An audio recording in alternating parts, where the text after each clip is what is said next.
Hello and welcome to the High Tech Low Code podcast. In this episode of the podcast, we are joined by Ian Tailor as our co-host. How are you doing, Ian? I'm doing very well, thank you, Mário. Today's topic is cybersecurity, and for that we have the pleasure of having as our guest speakers Francesco Cipollone and Owanate Bestman. Francisco is an executive, public speaker, published author, and international judge, host of the CSP podcast, and has held several roles ranging from head of application security to head of security architecture. Also armed with an extensive experience related to the implementation of security across multi-cloud providers such as Amazon AWS, Microsoft Azure, and Google Cloud. As for Owanate, he's a successful recruiter, passionate about assisting security leaders and security practitioners alike to meet their career and business goals, with an excellent record of staffing high-profile regulatory and commercial-driven cybersecurity and technology risk programs globally. Thank you very much both for giving us this opportunity to have a chat with you.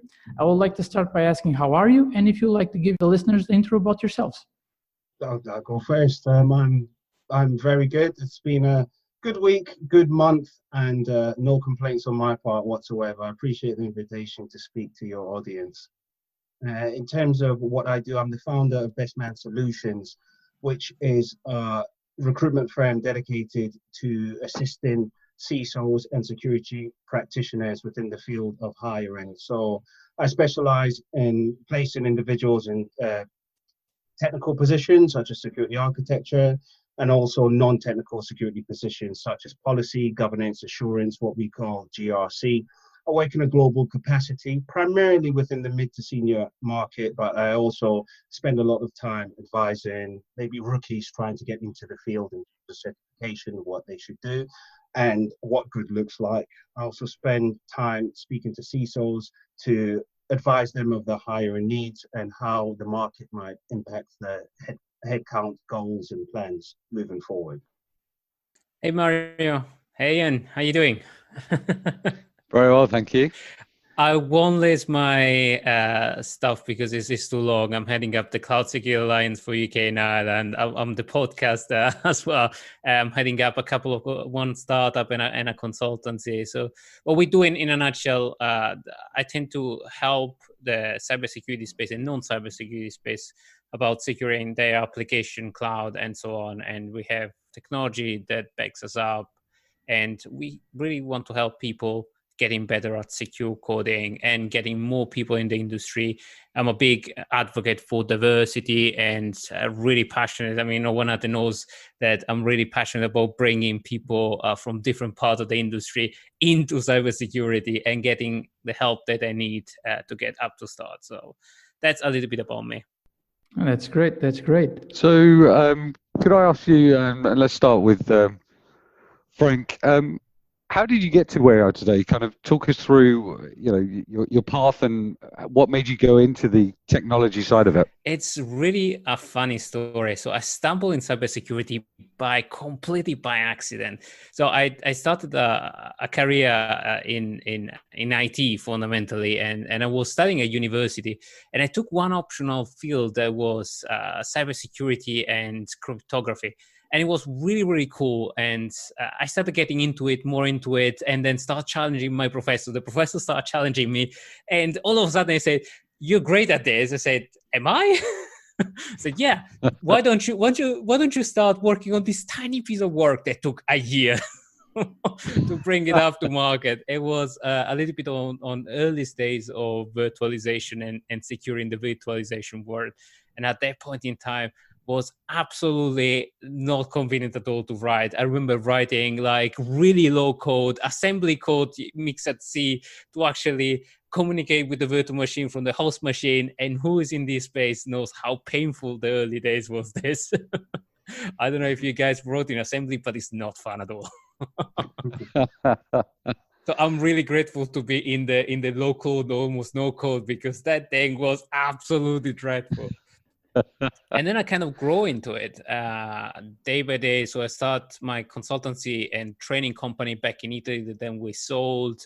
We started working with Microsoft and Cisco more and more, and then expand here in the UK, and really jumping from cybersecurity, then back in cloud security, now in application security. Security is such a vast and wide field to be in, and sometimes can be scary. That's why me and Owanate have done a lot of episodes virtually and non-virtually to actually help a new starter get into this field that can be so confusing. And it's confusing for security people. I can imagine for people that are not in this field. Thank you very much. And that is quite an interesting journey for you then. It is. And Owanate, would you like to give us a kind of how did you kind of lean into this this career path? Well, first off, any recruiter that tells you they wanted to get into recruitment whilst they were in university or something like that is lying, and I'm going to call them out right now. Fact. So everyone, myself included, I fell into recruitment first off. So I started placing, I've been in recruitment for a long time now, well over 15 years. I think my last count was 18 years. I stopped counting, along with a couple of gray hairs. But I started off placing pharmacists actually in NHS, and in pharmaceutical companies. But I was the first one to actually place a pharmacist within a prison, a locum pharmacist. We call contractors locum. So that's my claim to fame. And I moved out of the public sector and I placed individuals within IT, first, second, and third line, primarily in 2 banks. And this was the crazy days of recruitment, what I equate to Wolf of Wall Street. So us old timers who watch Wolf of Wall Street, well, oh yeah. So, and then started refining it somewhat. I moved from organization to organization, and I spent the last 7 years assisting security professionals. And it was just, prior to that, it was operational risk. So that was a very good transition. Sometimes I describe cybersecurity as operational risk, just with more of an IT flavor. So it was quite an easy transition. And what's kept me here is some of the interesting, crazy, smart people you meet along the way. So yeah, and here I am. I set up my own firm in April. Perfect timing at the very start of the lockdown. So it was a a Corona company. Yeah, Courageous. I was in garden leave when it happened. I thought, all right, you know what, let's do this anyway. So touch wood, so far so good, headed in the right direction, and it gives you the opportunity to speak to even more people at this time, because you're able to add more value. People are more open to conversation, so all good. Absolutely. Thank you very much. Yeah, I would like to ask actually, from a recruitment perspective, what an applicant needs to do to position themselves in this competitive climate to secure a role. What certifications are most sought after? Statement, it depends on how much experience they have. If they're just getting into security, well, first off, nothing beats work experience. If you are able to link what you've done previously in any sort of security capacity, even if it's physical security, that's very important. From a certification perspective, if you're just getting into it, I think the CompTIA Security Plus is a very good certification to have. Now, there's no real prerequisites behind it. Before the CompTIA Security Plus, there's CompTIA Network Plus, CompTIA A Plus, but strictly speaking, it's not necessary to complete those certifications before you go to CompTIA Security Plus. Only a good understanding of IT and a good understanding of Linux and Unix. Now, as you progress and gain more experience, there are middle ground, intermediate certifications such as CEH, Certified Ethical Hacker, which off the record doesn't actually make you a hacker. It's a good, strong security certification to have, where you have 2 years of experience behind you. Also go back to fundamentals as well. As people try and move into security, I think people forget some of the fundamentals, such as do your research on the company, do your research on what purpose security serves within the organization. Realize that whilst in most organizations, it's not a money-making area, it is an area in which you save money for the organization. Either you save money by preventing the organization as much as you can being hacked, which leads to losses of reputational risk and also leads to regulatory fines. It's very important. This is a very saturated market. If you look at the term cyber security, information security, back in the days it was IT security, it's information security, now it's cyber security. You know why? Cyber, it's a sexy term, it sells, it's effectively a marketing term. With that, you have more individuals interested in it. It's important to network as much as you can. Obviously, we're not able to network physically here. There are associations you can join.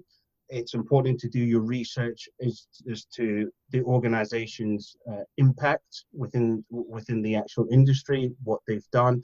So, and also where you want to go in security. There are non-technical areas in security and there are technical areas in security. It's important to have our goal in mind and research your certifications along with that, but nothing beats experience. If you're not working within security currently, but you are working in an organization, if you can put your hand up, volunteer for any security related programs, security related projects, find a sponsor within it, and you're able to articulate that and put that into your resume, then you stand in a much better position. But ultimately, research. For those certifications, do you advise any institute? Maybe I can pitch in because let's not forget that there is also a lot of open source. There is a lot of open source stuff and a lot of people doing free and available. So certification is great, and I absolutely agree with Owanate. It's experience is fantastic, but also there is a lot of stuff. If I can mention, the Cloud Security Alliance is doing a lot of stuff on cloud security. We have conferences and we have talks. Owanate has been on some, and we've done like the full path for DevSecOps or certification or any kind of these things, but also dive in, because effectively right now that all these conferences are online, just absorb all this knowledge because it's free and it's available in there. So you don't necessarily need to do the certification. Certification are great, but they cost money. And right now, in this moment of scarcity where people are out of job, OWASP is a great place where everybody is pushing in. And it's not just about web application security. It was born as an open web application security framework, but it expanded and has a lot of flagship projects and a lot of great people that can guide and share the knowledge, and it's for free. So it's go out there, search for IC Square or CSA or OWASP. They are great, or ISA. They're a great place to network and to get free information. Okay, thank you very much. Can I just add on to that as well, Mário? Please. Yeah, mentioned a good point. I'm a big fan of the term free. I recently compiled 10 free training courses specifically dedicated to security. Some are in cryptography, some are in GRC, some are in security architecture. These are all free, and they're all at various levels, from intermediate, rookie, straight through to expert. So that's actually on my website in the publication part of Bestman Solutions. If you go to that, I've listed 10 free training courses. It's also on LinkedIn as well. So go to the publication webpage of bestmansolutions.com, and they're all listed there, a number of them, some from Open University as well. Okay. So the website, just to confirm, is bestman.com, right? And we can... No, it's bestmansolutions.com. If you go to bestman.com, it might take you to a stag company. Ooh, good point. Good point. Might do. So it depends what you want to do. Yeah, exactly. Yeah, I can offer that as well. But Bestman Solutions. let's stick with the bestmansolutions.com then, just confirming. Yeah, Bestman Solutions. Branching out into a whole new role. I've thought about that, Ian. Okay, so just to bring it back to cybersecurity. Yeah. So obviously our sprints were out systems, but taken into the platforms, out systems, power apps, the low code, no code type solutions we have out there. And obviously with the pandemic and people have been using these more heavily now, what would you consider the biggest risks that need to be kept an eye on for these low code systems and platforms?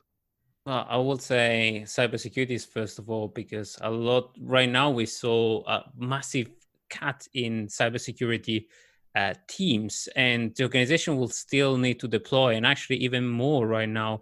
People are trying to find different and new clever way in this term of scarcity. So I really love the idea of almost no code writing, and is in line with Gartner zero code or code initiative or citizens code initiative, that I really love, because it brings everybody from the organization to actually write code or get that empathy towards engineers, and to bring effectively the prototype to market as fast as it can.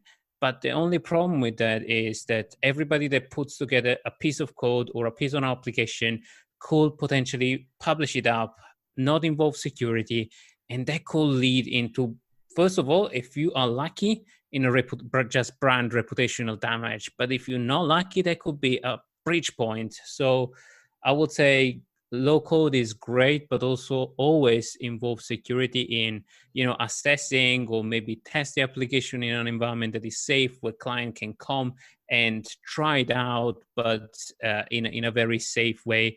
And if you want to take it outside just in a temporary basis, or put MFA plus an authentication login, so that you prevent the occasional hacker or the occasional attacker to breach your application just because you put it there occasionally. So just always be conscious that even if it's a demo, if it's a prototype, anything, it just affect your brand and affect your organizational brand, and test it. If you're taking it to production, test it. Like with vulnerability scan, if you don't want to buy an expensive pen test code, or pen test it, because it's the best way to actually break the logic of an application. And we offer both service. So if you don't know where to go, come to us.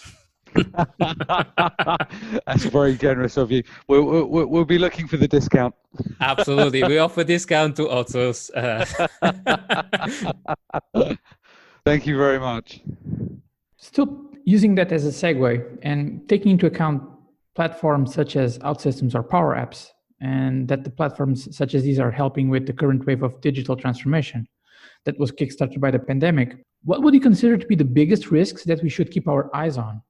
Web assessment, if you look at OutSystem and if you look at any low code, is effectively just piece of code, put it together to describe a workflow, to describe an application. So the traditional problem with piece of code is that you can atomically evaluate an application or a piece of code or anything that is secure by itself, but then you put it together and the different component can operate in a ways that makes an application behave in an insecure way. And that's bread and butter for an attacker, because they try first of all occasionally to break application, to break into a system using the common vulnerability. You have a port open that is maybe exposing a web server that is vulnerable, or any other occasional stuff that is easy to exploit. But then the next level is they try web application. They try to probe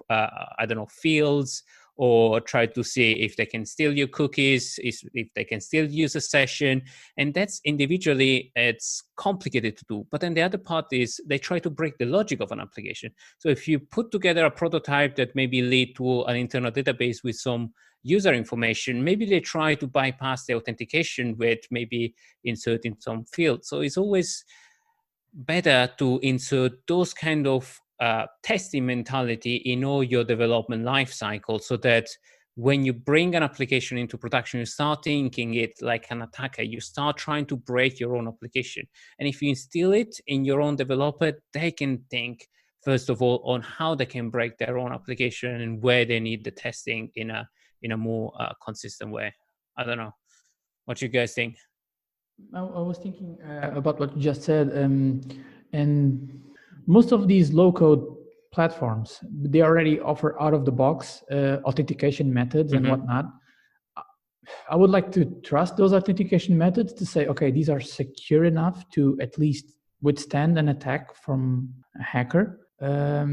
What's your view on that? Yeah, I mean, I think 30% of the attack right now are through credential stuffing. So because there is so many breaches, people are just collecting. I mean, there is collection number 1 to collection number 5 that is like gigs and gigs and gigs of files with username and password. So any kind of attacker that is worth their name has those at hand and can try them continuously. So even if normally an attacker or a user use the traditional credentials, it's not about that the authentication system is not safe. It's that it's very common that those passwords might have been used somewhere else. And I see. You could potentially build a super secure authentication method, but then you lose the consideration that an attacker will not try to break a protocol because people will have tried to secure that protocol to the nth degree. But then they will use the occasional thing that is, do I have the credential? Let's try all the credential, and maybe crash the application because you try too many credentials at the time.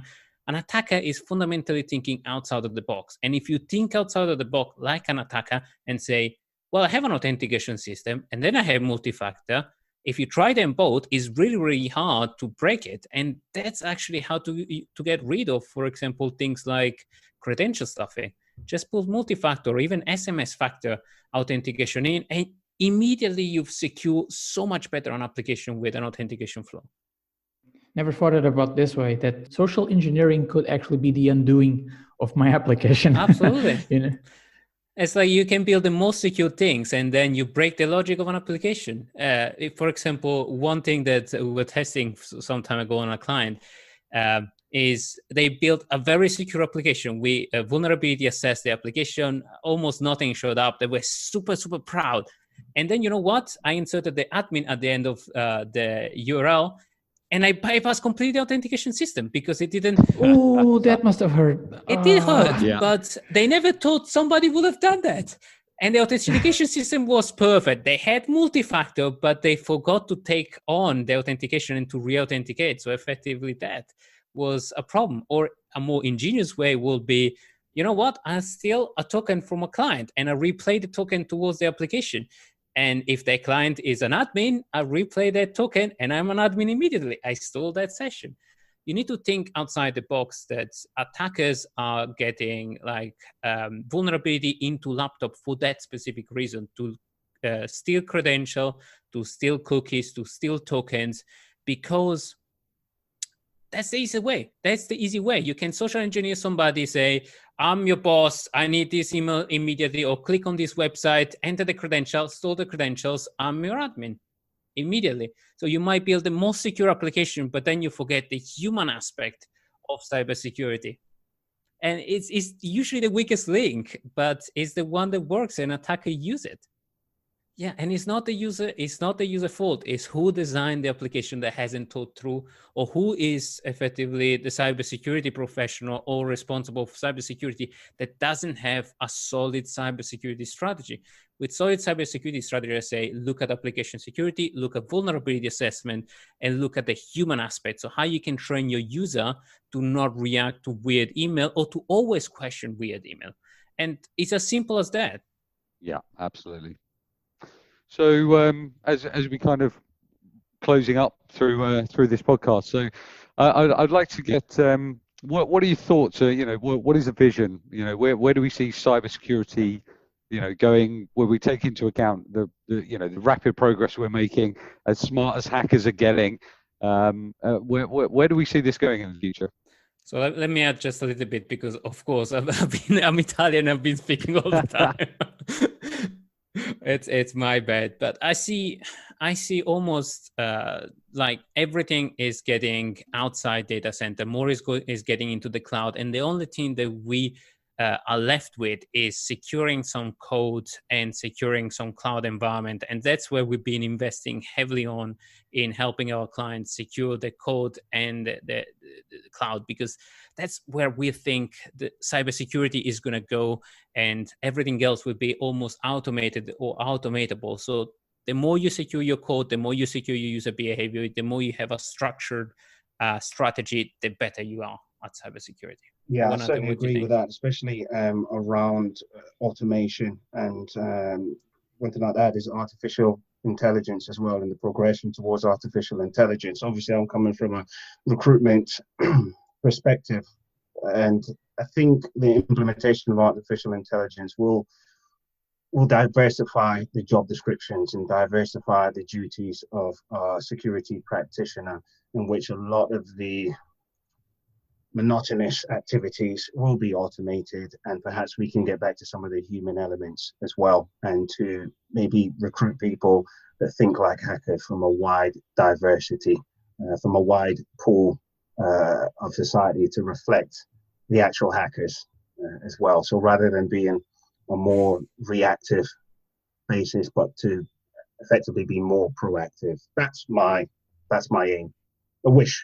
What do I know? What can I do about it? I just advise CISOs on what to do, right?